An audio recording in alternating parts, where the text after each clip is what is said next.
Paul Page, and we're ready to go racing in this wonderful series, IROC number 14. Now, you may remember last year, Terry Labonte wrapped up the championship in IROC 13 in what was a terrific series. The objective?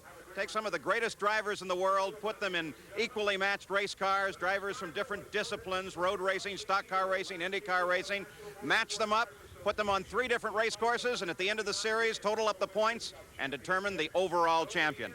So we're ready to go. 12 of the finest in motorsports in their identically prepared Dodge Daytonas. The front row, down on the inside in the pink car is Bobby Rahal out of IndyCar racing. The outside is Mark Martin, the stock car driver in the yellow car. In the second row, Danny Sullivan, that lime green number 3 down on the inside. The dark blue car is Dorsey Schroeder, the Trans Am champion. Back in the third row, Rusty Wallace, the rose-colored car down on the inside, and Emerson Fittipaldi, the reigning kart IndyCar world champion. In the fourth row, the black car is Geoff Brabham, the IMSA champion, and that bright blue car to the outside is Unser Jr. The silver car, moving up from the fifth row, is Dale Earnhardt. To the outside, the mustard-colored machine is rookie Martin Brundle. And in the sixth and final row, the red car is Darrell Waltrip on the inside, and the orange car is the defending IROC champion Terry Labonte. As they come to the start, the pace begins to pick up now. Some strategy already being played at the back of the field. They come across the line. Mark Martin to the high side as he begins to pull ahead of Bobby Rahal. Well, they're staying lined up just exactly the way they came across the start-finish line, Paul.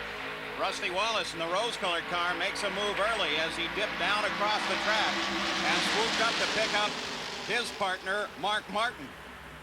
Now, the first few laps, Paul, they're going to be feeling each other out. Remember, they've never run these new Dodge cars, these Daytonas, in traffic, with this much traffic. So they're going to be seeing, is passing really possible? Earnhardt down on the inside, and the silver car begins to move. He's using a low line. The low groove is working for him as he comes up and drops into fourth place. Earnhardt has never won an IROC race, despite the fact that he's won almost everything else in stock car racing. So this means a lot to him. Watch the other guys, Paul. They just immediately started breaking up. The minute they saw Dale Earnhardt do it, everybody went for just grooves every place to see if they'll cut the air by themselves. Looking back from Mark Martin's car, that's Rusty Wallace's machine just behind.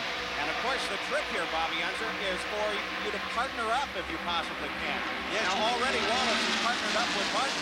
They're going to take advantage of the draft and try to pull away.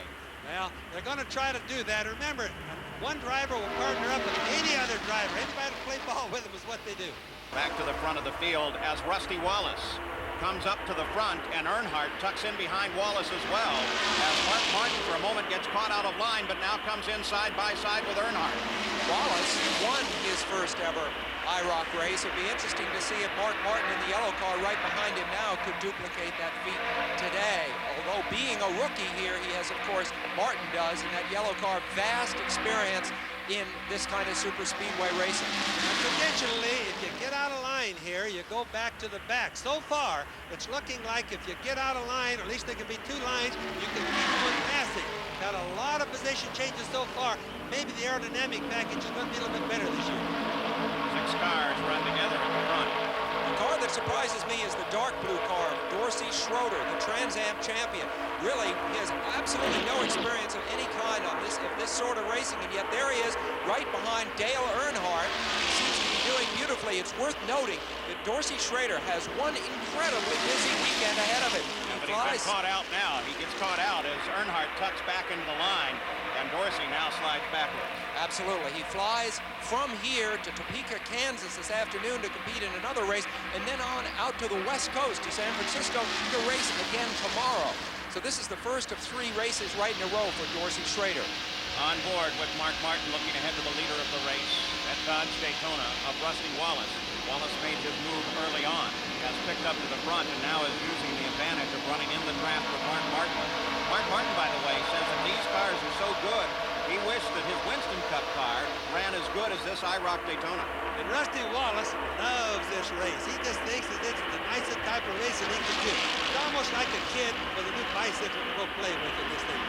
Boy, look at Martin's confidence. Remember, he is a rookie in this form of competition, but look, he puts it right in there behind Rusty Wallace. Now Now they begin to separate first and second. Here is Earnhardt running in third place right now.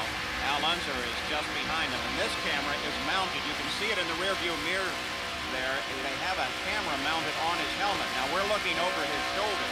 If you got a glimpse there, now you're looking through that helmet cam, and you get an idea of where little Al is looking as he works his way around. Now he'll team up with Dale Earnhardt, Paul. He and Dale understand each other really well. They're both hard-charging drivers. They'll team up and go and try to get by these guys. Yes, and Earnhardt has great respect for Al Unser Jr. Although he comes from basically a road racing background, Al Unser Jr. does. He's shown incredible aptitude here for racing in this kind of event. Battle of two different drafts here as Earnhardt down on the low side is able to work that low groove and picks up the lead, takes Al with him. Now, little Al actually pushed Dale. I noticed their bumpers were actually touching, Paul. A little bit of tapping. And what that does, gets him about 3 miles an hour, and it showed right up there. He went right on by the other leader. Well, if there was any question at all of how good these Dodge Daytonas would be, look at them showing off here. We've seen some great racing already as the first round of the IROC is underway, and out in front is Dale Earnhardt. We'll be right back. Well, that's what Dale Earnhardt does best. He's in that silver car. Out in front of this field in second place is Al Unser Jr. Mark Martin is third. Rusty Wallace rides in fourth place, but here comes little Al. Martin comes out to pull with him, and using the draft, they slide underneath Earnhardt. And now Al Unser Jr. moves to the lead. Mark Martin is in second. Earnhardt moves back into third. Wallace stays in fourth. Of the 4 cars that have broken away into the lead, 3 of them are driven by NASCAR veterans. Only one, the car being driven by Al Unser Jr., currently leading the race, is driven by a non-NASCAR driver. They're averaging 187.7 miles an hour. So at the moment, we have a new record here for the IROC at the International Racing Champions of over 4 miles an hour faster than the previous record. We talked at the top about rookies in this race, rookie drivers, but the cars themselves are the real rookies, all 12 of them. These Dodges have never been raced before, and yet right now they're giving us the fastest ever average speed in an IROC race and performing very well. They have good downforce. These cars were developed, as I mentioned earlier, in the Lockheed aircraft wind tunnel, Sam, in Marietta, Georgia, and what they did is at 180 miles an hour, they were able to reduce the drag on the cars enough to equate to 40 horsepower. Now that's modern technology. It's the way the whole industry is going. Now, it's been kind of interesting to watch all the NASCAR drivers and crews kind of slide by the IROC spot, and especially take a look at how the back end of these cars are configured, because obviously they're working very well here on the high banks of the Superspeedway. The first 4 cars, led by Al Unser Jr., and you're watching from Mark Martin's car as Al works his way onto the backstretch, have really separated from the rest of the field.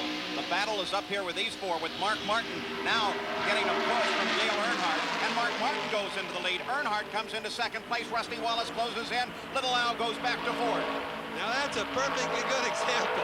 Rusty saw that pass coming. He wasn't going to let little Al slip into third place. He really quickly closed the door. He'd been laying back a little bit, probably to get his radiator cooled off a little bit, Paul. The race now is led by IROC rookie Mark Martin. Mark Martin is 31 years old. He's a fascinating man. He came up from the short tracks in the early 1980s, had his first crack at NASCAR. He was instantly very successful, but then he failed, basically, had to go back to the short tracks, and only recently has he come back again, sort of reincarnated, and he's been very successful the second time back at the top. Look at Earnhardt, closes in on Mark Martin, comes in, touches his bumper. That's Rusty Wallace running in third place. As Earnhardt now begins to push Mark Martin, he drops back just a bit. This is looking backwards from Martin's rear bumper cam. Just behind, of course, the silver car of Earnhardt is Rusty Wallace, and then Al Unser Jr. is back just a few feet from that. And you can really see the way, look at the way Dale's car moves around. There's Dale Earnhardt's car right up, almost touching the bumper. Not so sure he didn't, Bobby. I think that's a little tap right there. Could have been. Earnhardt, remember, was narrowly defeated in last year's Winston Cup Championship by Rusty Wallace, and then he had that heartbreaking loss in the Daytona 500 earlier this year. An IROC win would do a lot to help him regain his confidence. If we watch the bumper cams, you can just imagine how important shock absorbers are. Just watch that car going up and down as it goes through the turns. Of course, a lot of what we're seeing is developed by the bumpiness of the race course, but perhaps even more so, we're seeing the effect of the winds that blow across this track. The aerodynamics of the car is adjusting to the wind as they get blown around because we've got a pretty stiff breeze coming across. It's Earnhardt moving down to the inside. Wallace tries the move as well. Little Al closes up behind Wallace. Mark Martin gets forced to the outside. Up to the high lane, Earnhardt takes the lead, followed by Wallace. And now if Little Al can close in, he'll shut Mark Martin out. That's what he does, but Martin drops in behind Al Unser Jr. They're down running the low line to see if they can pick up some speed coming to the backstretch. They teamed up. Mark and Little Al teamed up just a little bit late on that particular lap. Otherwise, they could have gone right on into first place. So Earnhardt is back in front. Then Rusty Wallace, then Little Al, and Mark Martin drops back into fourth place. The battle is at the front of the field as Rusty Wallace now makes his move. Al Unser Jr. tries to decide which car he's going to go with, and Rusty Wallace forges past Earnhardt. So now it is Wallace out in front of this field. This is a terrific IROC race with Rusty Wallace leading, followed by Earnhardt. We'll be right back here at Talladega. We're back at Talladega for the Dodge International Race of Champions. I'm Paul Page with Bobby Unser, Sam Posey, and Jack Arute. Rusty Wallace has the lead, but look here. Here comes Earnhardt with a little help from Al Unser Jr. once again. As Earnhardt goes back into the lead, Mark Martin closes up as well. This pack is being closed upon by the second group. You know, one thing these four drivers in the lead are thinking about is making sure that they're clear of the second bunch, which is only a couple of 100 yards behind them. They want to make sure that as they make these maneuvers, they're not cutting each other off and losing speed. That's right, Sam, because what would happen if they start making a pass like for every lap, they're just going to slow the entire group down. The second group will catch up, and then instead of having 4 cars to race with, there'll be 8 cars. About the only way that you can tell these cars apart is by their color, unless, of course, you're one of the crew members.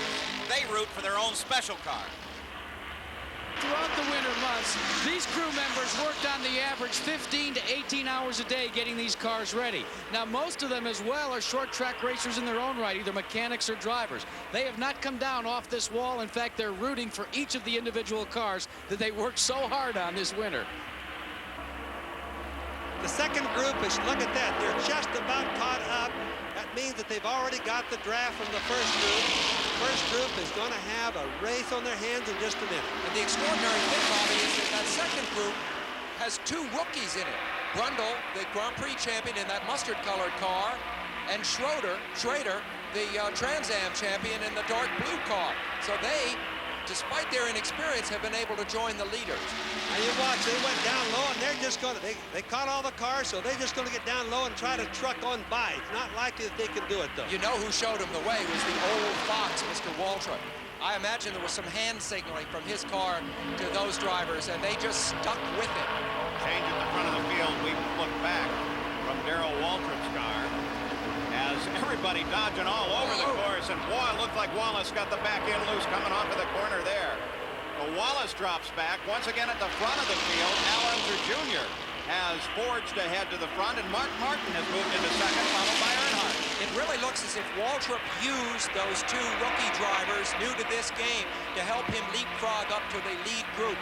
One thing he said yesterday when we were talking, of course, Darrell Waltrip is a great storyteller. It's hard to stop him, and very entertaining too, by the way. But he said always the element of surprise serves you well here. Looking back now, Earnhardt, that red car to the right side comes. Waltrip in the red car to the right side comes along Earnhardt in that silver car as they line up as if they're going to pace this race and start it all over. Boy, is this a super battle at the front. It's that just second field moving itself up, catching the front 4, and now we've really got one going. It's just like the start of the race now. They're side by side, and it's going to be teaming up, but teaming up more in groups. The individuals are getting a little bit afraid now to single off by themselves. Look at the bottom group. That's the guys that part of them that came up from the back end, Paul. You mentioned him before. Are you surprised that Martin Brundle is doing as well as he is? I am astonished. His experience is all in Grand Prix racing and driving in the World Sports Car Championship Series for Jaguar. To see him this good here is phenomenal. for Brundle and Schroeder, Sam. They're both doing the best I think we've seen rookies do on the Talladega type tracks, or the fastest tracks in the world. It's just amazing. And they're making good use of it. They are running well over the IROC record right now. The International Race of Champions continues from Talladega Superspeedway. Darrell Waltrip is out in front. We'll be right back. Back at Talladega, looking right off the rear bumper of Darrell Waltrip's car. We're looking back at Dale Earnhardt. Waltrip is the leader, but we have had a marvelous six-car battle at the front of the field and in continues as Earnhardt tries to push Waltrip to the high side. There you're looking at Earnhardt's bumper. Mark Martin sits down on the low side, as does Unser Jr. They have found that they can drive about anywhere on this track they want, and they're taking advantage of it. These are the Goodyear radial tires. You can see what the tires are going through. Not just the shock absorbers, but just look at the pressure. Oh, as Earnhardt comes up, gives him a little bump, gives him a little help. That's a little 3-mile-an-hour bump right there. You need it occasionally, especially down the straightaways. Now, if he were to do that, going into the turn or in the turn, it'll be a spin out. I think the fact that he can do that, Bobby, shows the confidence that they're now showing in these cars. Now they've raced them a little bit. They found out they really can race them and race them well. Dodges are good cars. They've turned out a lot better than we wish Dodge would have been in here many years ago. Been back in racing, but also you can just see that the drivers are super drivers. Darrell Waltrip leads. Earlier we asked him about racing the IROC here at Talladega and what it takes to win. The element of surprise, I think, is more important in an IROC race than anything else. If you can think, particularly here at Talladega, you could think of something to do that would disrupt what everybody else is planning on doing, and then you might have a shot at just blowing them all in the weeds. Well, Mark Martin is going to try that strategy now as he ducks down to the inside to see if he can find a hole. But if he gets caught down there and forced down there, he will fall backwards very quickly. Waltrip is still out in front. It's a mind game. That's exactly what Darrell Waltrip said yesterday, and that's what it is. Waltrip, of course, leading, was named the most popular of the NASCAR drivers last year, and many people are rooting here for Dale Earnhardt, who was really robbed of the Daytona 500 earlier this year. Very knowledgeable crowd here in Alabama. Looking back to Martin Brundle from Unser Jr.'s car. Brundle really holding his own with a spectacular run here, but a tremendous fight at the front of the field. International Race of Champions. 12 cars started, 6 of them have led, and 6 of them are all running right together, and they're all battling to the front. I don't think we've ever seen a rookie do this well at a Superspeedway as we have Brundle and Schroeder today. The race has been fabulous so far. Well, there's a view of Earnhardt's Dodge about 5 feet back from Darrell Waltrip's bumper. Closest margin of victory, 8 inches. Darrell Waltrip winning 1984 here at Talladega. It may be even closer than that today. You're watching Darrell Waltrip. Look at his style as he, you can see how far on these high banks the car actually rolls over as you look to the grass down to the inside there. 6 laps to go now on the backstretch. Will Waltrip win it here? Well, Earnhardt's right behind and may have something to say about it. Little Al is there as well. They're all doing their planning right now. All their game planning about when am I going to try the pass? Who will team up with me to try to help me do this pass at the last minute? And one factor is that Danny Sullivan in the lime green car is about to be lapped by the leaders. You saw him there on the left of the screen. That could be a crucial matter as they start to come by. You know, some of the IndyCar drivers did say, though, that they know that they really can't compete as solidly here, and they would be happy just with a mid-pack finish so that they can line up better when they go to the second race of the series at Cleveland. Oh, maybe. I don't think Sullivan wants to be lapped by these men, especially when you realize that Brundle and Schroeder are in there. They come down now to overhaul Danny Sullivan, who wisely moves to the inside and lets that incredible freight train, led by Darrell Waltrip, go down the backstretch. We'll be back with more of the Dodge International Race of Champions.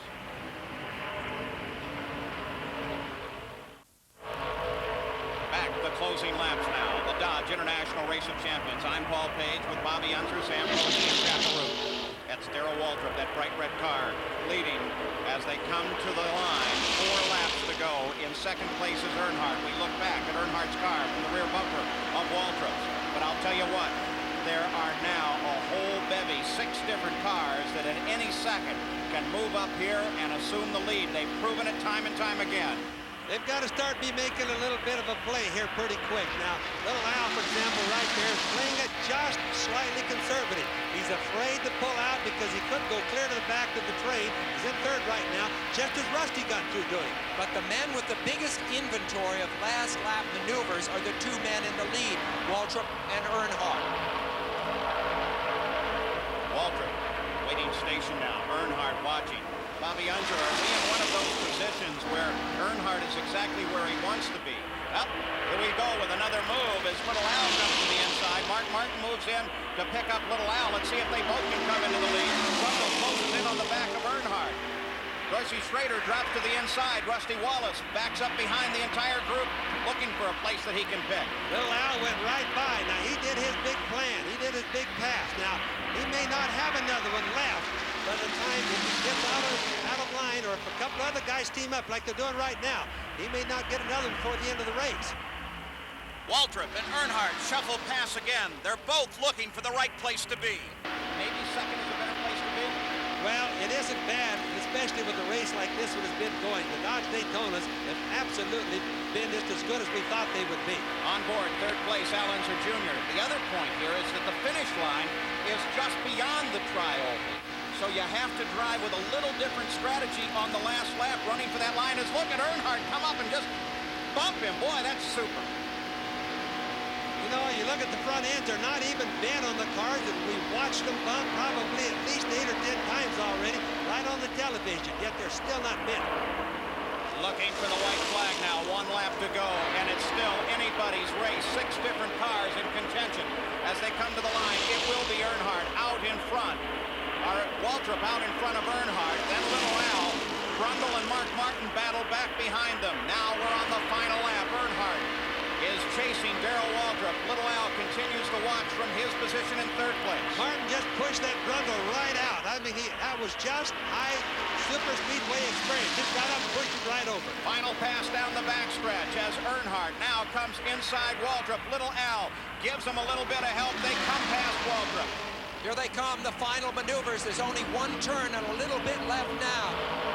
It looks like Waltrip has faded from the picture. Earnhardt leads it, but will Little Al be able to drop out of the line and pick up?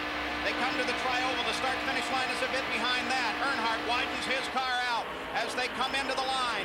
Earnhardt, followed by Unser Jr., and then Mark Martin. And there it is. Earnhardt takes the first International Race of Champions for 1990, and the Dodges proved to be terrific. Best Superspeedway race we've ever seen in the IROC series. And the first win ever in IROC for Dale Earnhardt. One spectacular race.